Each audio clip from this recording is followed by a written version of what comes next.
বলো, দাক্ষিণাত্য ক্ষত বলতে কি বোঝো? বাদশাহ ঔরঙ্গজেবের দক্ষিণাত্য রাজ্যগুলি মারাঠাদের নেতা শিবাজিকে দমন করার জন্য তাদের রাজধানী ছেড়ে প্রায় 25 বছর দক্ষিণ ভারতে কাটিয়েছিলেন। কিন্তু বাদশাহ যা ভেবেছিল তা হলো না। কিন্তু মোগলদের অনেক আর্থিক ক্ষতি হলো।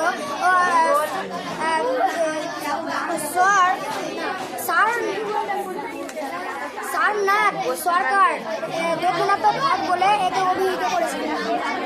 নেক্সট, ভালো করে বলবা, একটু বোঝা কম যাচ্ছে। আর আছে কত মার্কে বলো তো? 3 মার্ক করে আছে বাবা, ওই রকম রসগোল্লা বাবা। নেক্সট কোশ্চেন, দিল্লি লালকেল্লা সম্বন্ধে বলো, ভালো করে বলবা।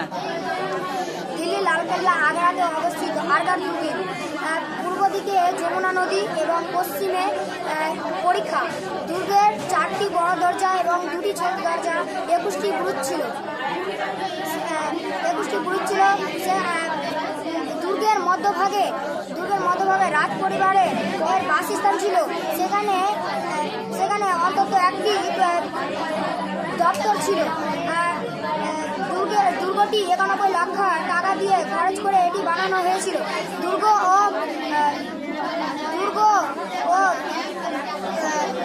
সেখানে নানা জল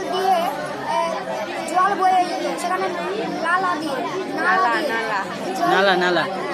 জল বয়ে যেত। একে বলা হতো নহরই বিহিশত। কি নহরই বিহিশত। তারপরে এটুকুই আছে, ভালো বলেছো। এটুকু খাতায় লিখতে পারবা? হ্যাঁ, ভালো করে লিখতে হবে, ঠিক আছে।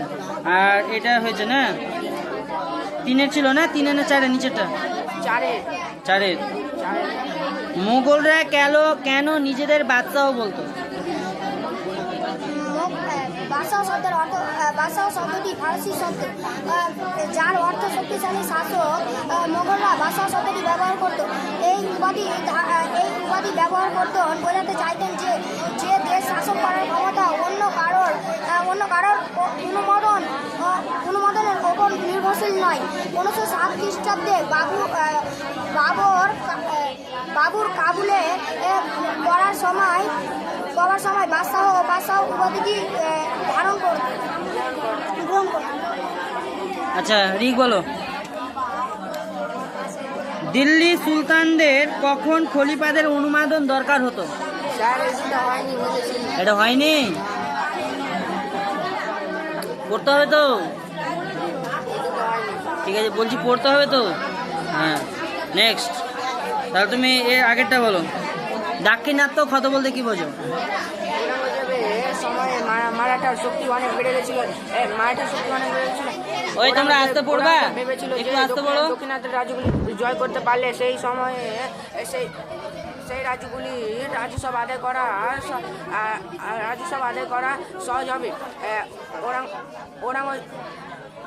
এবং মারাঠা দমন করাও সহজ হবে। ঔরঙ্গজেবের আমলে মুঘলরা বিজাপুর ও গোলাগন্ধ দখল করেছিল। মুঘলদের সাম্রাজ্য আগে এত বড় কখনো হয়নি। কিন্তু বাদশাহ যা ভেবেছিল তা হলো না। তার বদলে বহু রক্তক্ষয়ী যুদ্ধে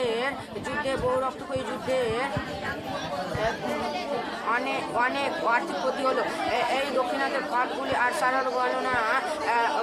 25 বছর মারাঠাই থেকে ঔরঙ্গজেব মৃত্যু হলো 1607 খ্রিস্টাব্দে।